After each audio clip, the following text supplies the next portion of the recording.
warahmatullahi taala wabarakatuh. Selamat datang di channel Al Hakim Education.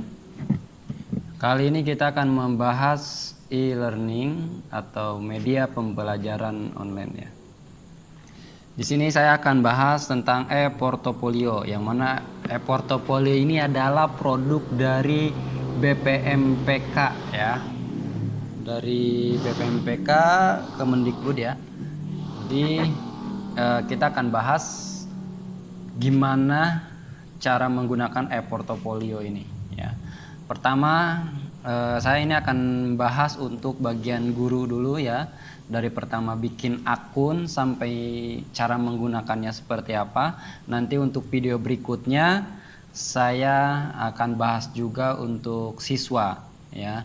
Untuk siswa bagaimana cara daftarnya, apa saja fitur-fitur yang bakal digunakan, nanti bakal saya bahas. Oke.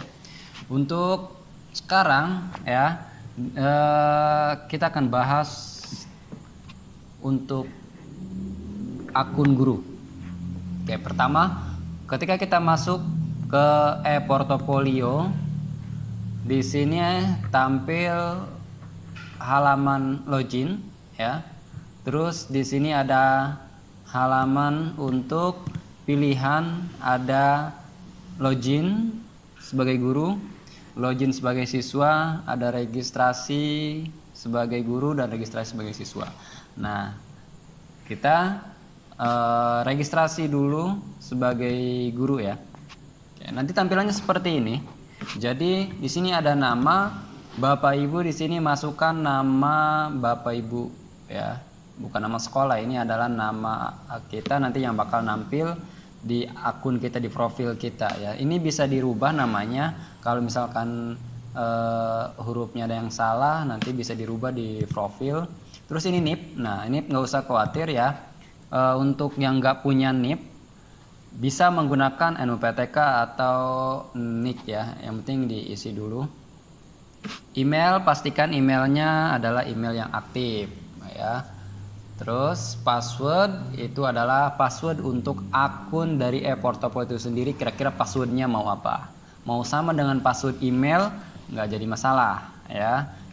Tapi jangan sampai lupa, itu sih intinya.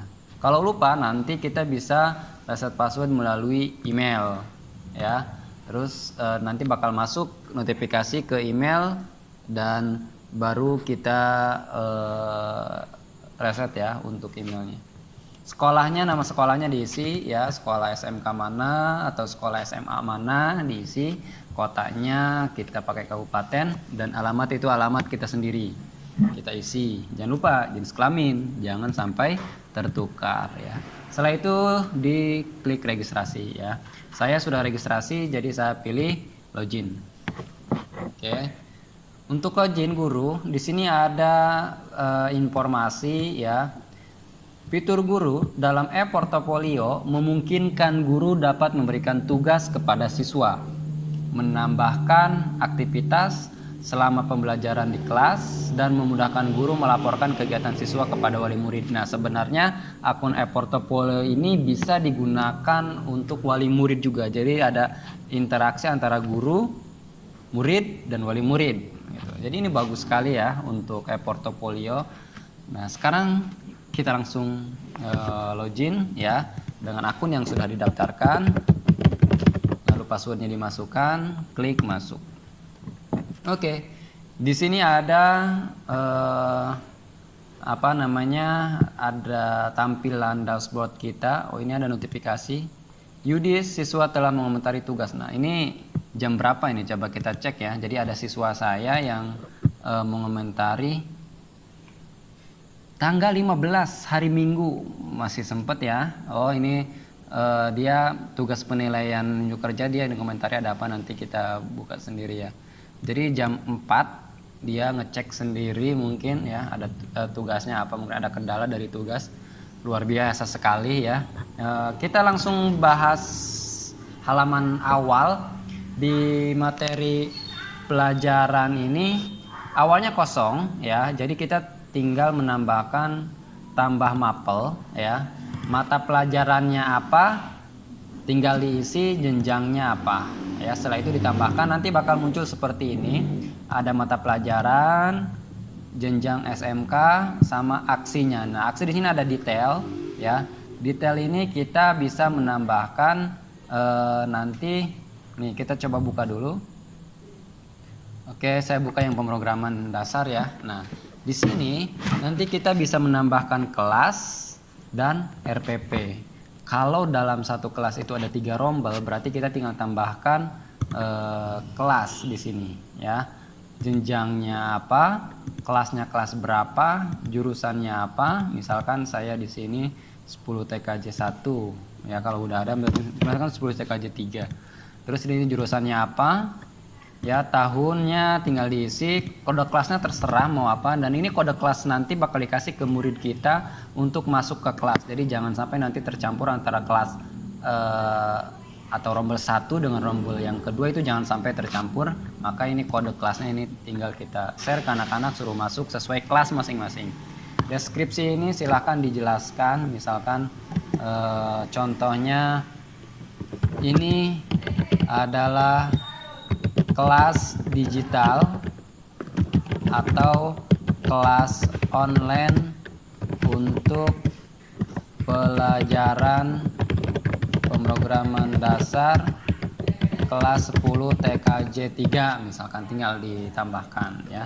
Setelah kelas kita bikin ya, berikutnya kita harus menambahkan RPP. Kita tinggal klik di sini RPP. Nah, ini ada 3 RPP yang udah saya buat ya. Jadi nanti misalkan kita mengampu pelajaran pemrograman dasar ya. Terus kita kita bikin RPP.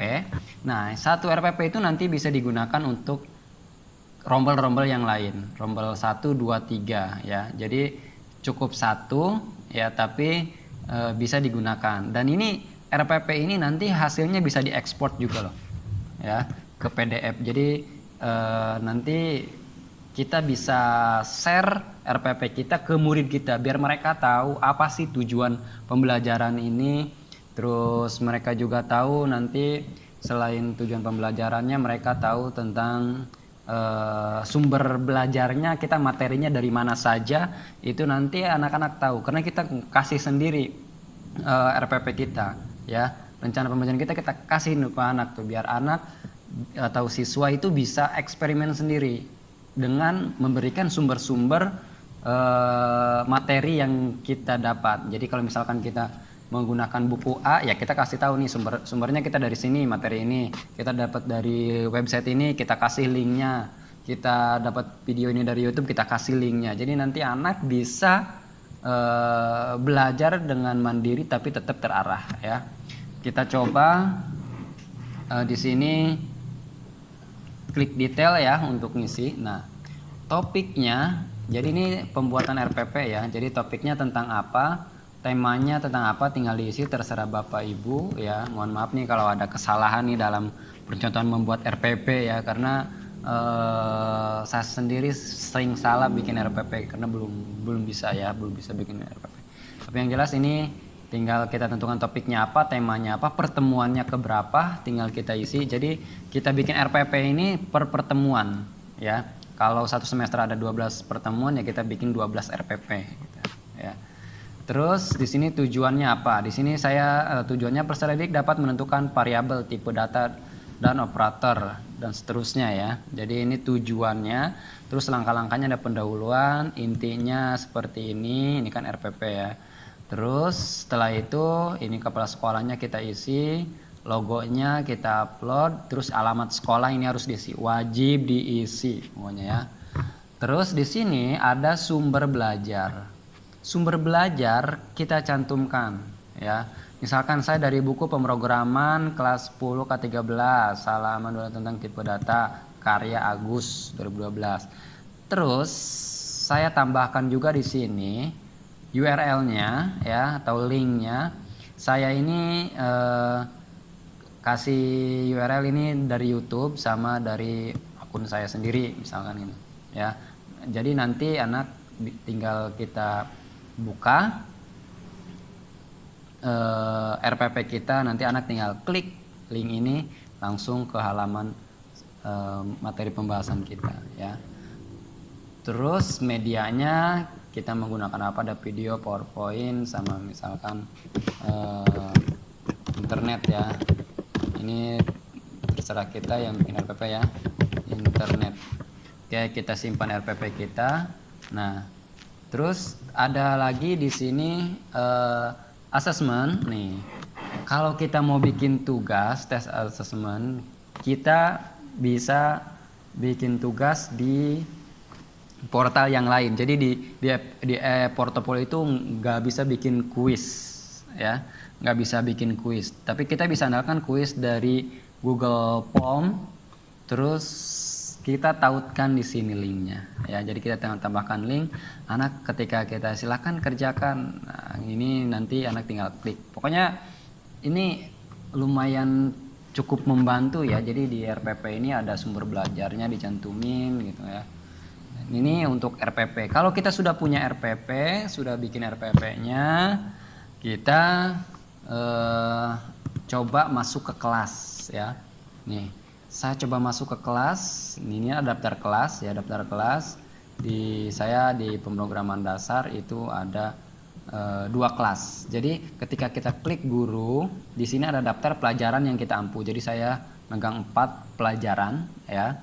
Nah, ketika saya buka pelajaran itu, nanti masuk ada kelas mana saja nih gitu ya. Saya coba buka TKJ 1 misalkan. Nah, ketika dibuka, pertama yang itu apa? Daftar siswa. Di sini ada menu siswa. Jadi siswa saya yang baru masuk itu 32, semuanya ada 36. Nggak tahu nih, belum terdaftar ya. Terus ada aktivitas. Aktivitas ini yang bakal kita tambahkan ketika kita mau ngasih materi. Jadi misalkan kita pertemuan ke 12 misalkan, atau pertemuan ke berapa, kita tinggal diisi. Oh, kita ngebahas tentang X misalkan ya, topiknya, deskripsinya kita isi, terus tanggalnya tanggal berapa, misalkan hari ini nih saya ngajar nih, terus kita pilih pertemuannya ke berapa, RPP yang ke berapa yang bakal kita gunakan, kira-kira seperti itu ya.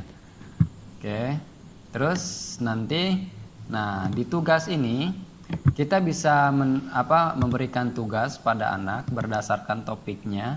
Misalkan saya tentang jaringan, deskripsinya jaringan fiber, misalkan tentang pembahasan kabel fiber. Di sini kita kasih waktu sampai kapan nih tugasnya berakhir, deadline-nya itu kapan. Kalau misalkan saya kasih esok hari sampai jam 12 ya, nanti kalau udah lewat jam, anak nggak bisa ngirim hasil kerjaannya ya. Jadi harus kita sesuaikan, misalkan yang pekerjaan ini harus selesai kapan ya. Nah, pertemuan tinggal pilih RPP-nya, RPP yang keberapa ya, kita tambahkan. Ini saya contoh tambahkan misalkan RPP ke 1 misalkan, saya tambahkan. Nah, jadi di tugas ini ya, saya tinggal klik detail ya misalkan. Nah, di tugasnya itu seperti ini. Jadi nanti di daftar tugas kalau misalnya ada yang salah, saya hapus. Nah, ini pemrogram dasar kok masa ada fiber, berarti ada kesalahan ya ketika bikin RPP. Nah, jadi ketika bikin RPP harus sesuai di pelajarannya ya. Tadi saya ada kesalahan. Ini kita coba ini aja detail. Oke, jadi ini saya ada deskripsi tentang ini. Terus saya lampirkan di tugas ini ada unduhan PNG. Coba kita lihat kira-kira apa. Oke, ini saya ada contohnya. Buatlah list dengan nama list hari. Isi list hari Senin, Selasa, Rabu, Kamis, Jumat, Sabtu, Minggu. Tampilkan menu isi dalam list hari. Tampilkan list hari keempat. Ini kan tentang pemrograman ya. Jadi kita bisa melalui ini ya tugasnya. Terus di sini kita bisa komunikasi dengan murid ya. Bisa bisa berinteraksi ya. Oke, jadi di profil kelas nih terakhir nih, kita bisa edit lagi nanti profil kelasnya. Kira-kira apa yang mau diganti. boleh ya. Tapi kode kelas hanya sekali diganti. Oke. Jadi itu hanya Jadi itu hanya bisa ngedit saja ya, kecuali untuk kode kelas ya. Kode kelas tidak bisa dirubah. Oke. Jadi hanya itu pembahasan e-portofolio untuk guru. Video berikutnya nanti akan saya bahas untuk siswa. Terima kasih. Assalamualaikum warahmatullahi wabarakatuh.